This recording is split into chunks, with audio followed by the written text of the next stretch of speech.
삼성선물에서 경제 분석하고 있는 최서영 연구원입니다. 이번 주부터 저희 삼성선물 채널에서는 매주 월요일 오전 중에 주간 글로벌 증시 동향과 이슈 분석 영상을 업로드해 드릴 예정입니다. 시장을 보시는 데 조금이나마 도움이 되시면 좋겠습니다. 먼저 지난주 동향 말씀드리겠습니다. 최근 글로벌 증시는 코로나 사태로 인한 경기 충격이 아직 확인되지 않았음에도 불구하고 이미 코로나 사태 이전 수준으로까지 반등세를 이어가는 양상입니다. 또 후베이성 이외의 지역에서는 이 코로나가 대체로 통제 국면에 접어들면서 중국 이외의 국가들에는 이 사태가 직접적으로 미칠 영향이 좀 제한적일 가능성이 높아졌다라는 점도 심리를 뒷받침하고 있습니다.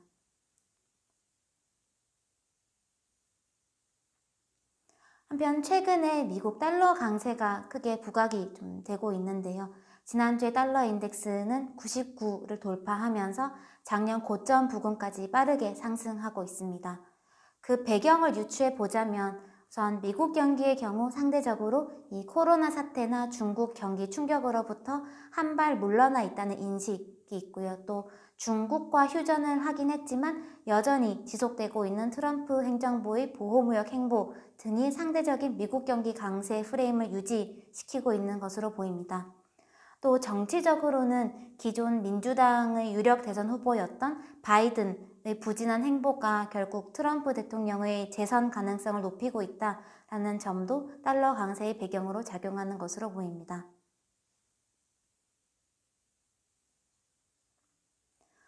또 추가로 달러 인덱스를 더 강하게 만드는 배경에는 유로화 부진이 눈에 좀 띄는데요. 작년 후반쯤에 바닥을 다지는 것 같았던 유로존 경기 반등에 대한 기대가 최근 실물 지표들의 재차 부진 그리고 트럼프 대통령의 무역 공격 때문에 다시 좀 낮아지고 있습니다. 또 여기에 독일에서는 포스트 메르켈 시대의 정치적인 리스크가 함께 부각되면서 유로화가 쉽게 바닥을 확인하지 못하는 모습이었습니다.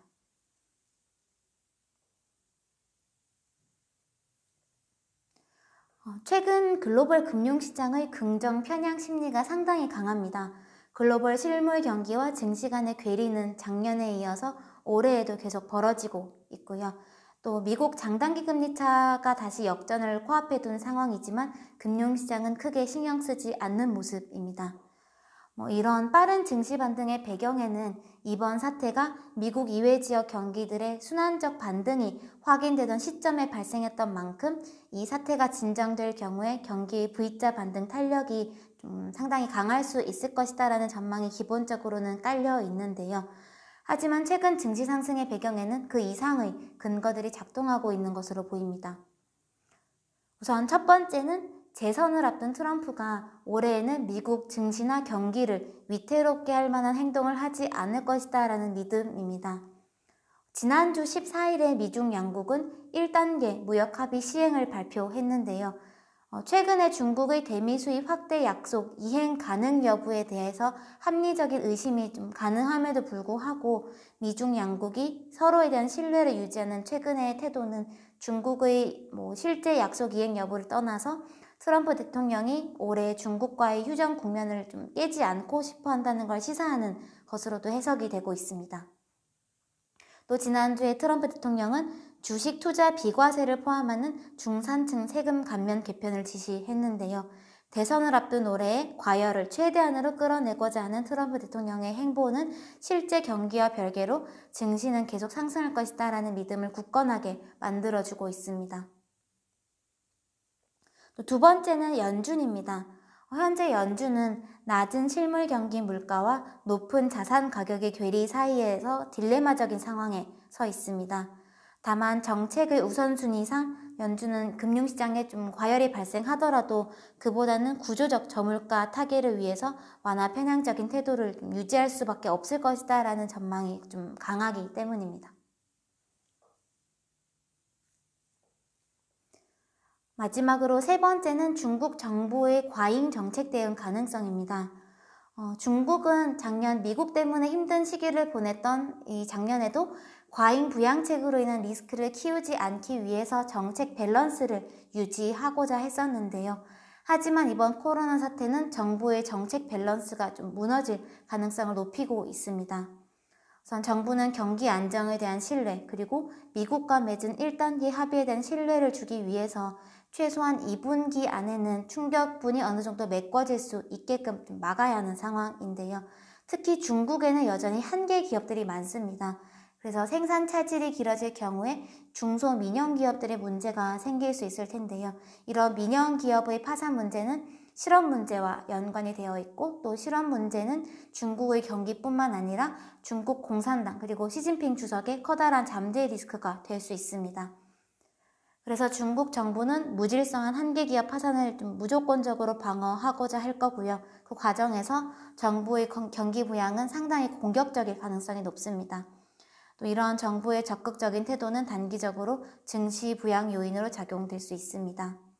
근데 이런 것들을 결론적으로 요약을 해보자면 앞서 말씀드린 세 가지 요인들의 공통점은 현재를 메꾸기 위해서 미래의 성장 여력을 계속 앞으로 당겨오고 있다는 겁니다. 그 과정에서 미래의 잠재 리스크는 계속해서 쌓여가고 있습니다. 또 최근에 중국 정부는 미국과의 우호적인 관계를 계속 유지하기 위해서 위안화가 최대한 7선을 넘지 않게끔 개입하고 있습니다. 원화의 추가적인 약세가 최근에 제한되고 있는 이유이기도 한데요. 근데 문제는 최근에 대부분 통화들이 달러 대비 약세 압력에 좀 노출이 된 상황에서 위안화만 버틸 경우에 중국 경기에 더 큰 부담으로 작용할 수 있다라는 점입니다. 그래서 저희는 위안화가 7선을 추세적으로 넘을 가능성은 제한적이다라고 판단하고 있지만 일각에서는 의구심도 제기되고 있기 때문에 위안화 행보를 주시할 필요가 있어 보입니다.